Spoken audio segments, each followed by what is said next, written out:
বাঙালির কাছে মাঘ মাস মানেই দেবী সরস্বতীর পুজো। মাঘের শুক্লা পঞ্চমী তিথিতে দেবী পূজিতা হন। এই তিথি বসন্ত পঞ্চমী নামেও পরিচিত। দেবী সরস্বতীর আর এক নাম বাগ দেবী, অর্থাৎ শুভ্র বর্ণায় দেবী আমাদের বাক শক্তির নিয়ন্ত্রা। এখানে বাক অর্থ জ্ঞান, সরস্বতী নামের অর্থ জ্যোতির্ময়ী।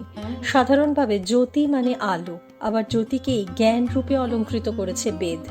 বৃহদারণ্যক উপনিষদ বলছে তামস মা জ্যোতির্গময়, অর্থাৎ অন্ধকার থেকে আলোর দিকে নিয়ে চলো। এই আলো হলো জ্ঞান।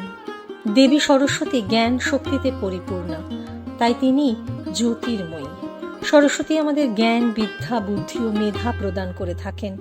শ্বেত বর্ণা দেবী সরস্বতী শ্বেত বসনায় শ্বেত পদ্মে আসীন এবং তার বাহন শ্বেত রাজহংস। ঋগ্বেদ বলছে ভূর্ভুবস্ব, অর্থাৎ এই ত্রিলোকব্যাপী দেবী সরস্বতী প্রকাশিত জ্ঞানময়ী রূপে।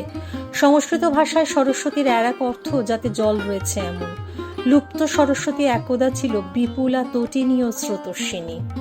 হিমালয় শিমুর পর্বতের লক্ষ্য প্রস্রবণ থেকে উৎসারিত এই নদী 300-400 খ্রিস্টপূর্বাব্দে উত্তর পশ্চিম ভারতের বিস্তীর্ণ অঞ্চল জুড়ে প্রবাহিত হতো। সরস্বতী নদী ছিল বৈদিক সভ্যতার প্রাণ স্বরূপা। সপ্তসিন্ধু বাহিত বৈদিক সংস্কৃতির ছত্রে ছত্রে সরস্বতী নদীর মহিমা বর্ণিত আছে। ঋগ্বেদের এক জায়গায় বলা হয়েছে অম্বিতামে নদী তামে দেবী তামে সরস্বতী, অর্থাৎ সরস্বতী যুগপৎ দেবী শ্রেষ্ঠা এবং নদী শ্রেষ্ঠা। সরস্বতী নদীর দুই তীর জুড়ে ছিল বৈদিক ঋষিদের তপবন। সরস্বতীর পাড়ে চলত ঋষিদের সারস্বত চর্চা। পুণ্য সলীলা তটিনী সরস্বতী কালক্রমে দেবী ভগবতী রূপ পরিগ্রহ করেন বলে অনেক পণ্ডিতের ধারণা। বৈদিক শাস্ত্রমতে ব্রহ্মার সঙ্গে সরস্বতীর নিবিড় যোগ। ব্রহ্মার স্ত্রী শক্তি হিসেবে সরস্বতীকে ব্যাখ্যা করা হয়েছে। ব্রহ্মার মুখ গহ্বর থেকে সরস্বতীর উদ্ভব। আবার ব্রহ্মার কন্যা হিসেবেও সরস্বতীর পরিচিতি আছে স্কন্দ পুরাণে। অন্যদিকে ভগবান বিষ্ণুর সঙ্গেও সরস্বতীর সম্পর্ক পাচ্ছি। দেবী ভাগবত পুরাণ অনুসারে নারায়ণের জিভের ডগা থেকেই দেবী সরস্বতীর উদ্ভব। মার্কণ্ডেয় পুরাণেও পাই দেবী সরস্বতীকে। শ্রী শ্রী চণ্ডী কৌত্রিক শুম্ভ নিশুম্ভ নামে দুই অসুর বধকালে বাগদেবী অষ্টভুজা মহাসরস্বতী রূপে উপস্থিত ছিলেন। অর্থাৎ মুনি ঋষির সাধন ভূমি থেকে মহামায়া দেবী চণ্ডীর রণভূমি সর্বত্রই বিনা পানি সরস্বতী উপস্থিত জ্ঞান শক্তি ও জ্ঞানদাত্রী রূপে।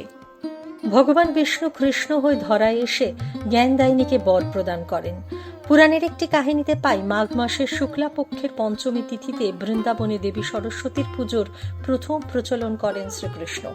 অর্থাৎ বেদ পুরাণ জুড়ে বিনা পানি বাগদেবীর মাহাত্ম্যের শেষ নেই। তবে বাঙালির তিনি মা সরস্বতী।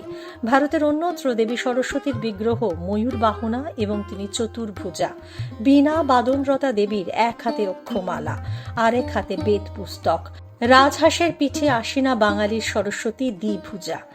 দেবীর বাম হস্তে বীণা, দক্ষিণ হস্তে বরাভয় মুদ্রা। বাঙালির ঘরে ঘরে জ্যোতির্ময়ী সরস্বতীর আসন পাতা। দেবী জ্যোতির্ময়ী জ্ঞানের আলো দান করে আমাদের মনের অন্ধকার ঘুচিয়ে দিন, এই প্রার্থনা।